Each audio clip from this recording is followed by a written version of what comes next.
নমস্কার বন্ধুরা, সুব্রতস গার্ডেনে সবাইকে স্বাগতম। বন্ধুরা, চিনতে পারছেন এটি কি আম? এটি হলো ব্যানানা ম্যাঙ্গো আম। দেখুন কত সুন্দর ব্যানানা ম্যাঙ্গো আম ঝুলে রয়েছে আমার ছাদ বাগানে। বন্ধুরা, এই গাছটির বয়স 2.5 বছর এবং বর্তমানে গাছটিতে 10টিরও বেশি আম ঝুলে রয়েছে এবং আমগুলা প্রায় 6 থেকে 8 ইঞ্চির মতো বড় হয়ে গেছে। কিছুদিন আগে আমি এই গাছের সবগুলো আমকে বেগিং করে দিয়েছি, তো ভিডিওটি করার জন্য বেগিংগুলো খুলেছি।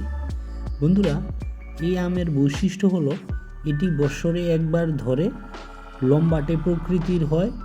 যখন পাকে বাইরের দিকটা সম্পূর্ণ হলদে কালার হয়ে যায় এবং ভিতরটা সম্পূর্ণ হলদে কালারই হয় এবং খেতে এই আমগুলা খুবই মিষ্টি প্রকৃতির একটি আম।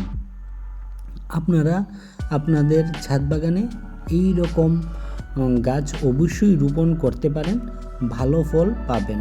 আরেকটা জিনিস বন্ধুরা, এই গাছটি ডুয়া প্রকৃতির হয় এবং প্রত্যেক বছর ফলন আসে। তো বন্ধুরা, আজকের মতো এতটুকুই। ভিডিওটি ভালো লেগে থাকলে লাইক দেবেন, শেয়ার করবেন এবং কমেন্টে জানাবেন আমগুলা দেখতে কেমন। ধন্যবাদ।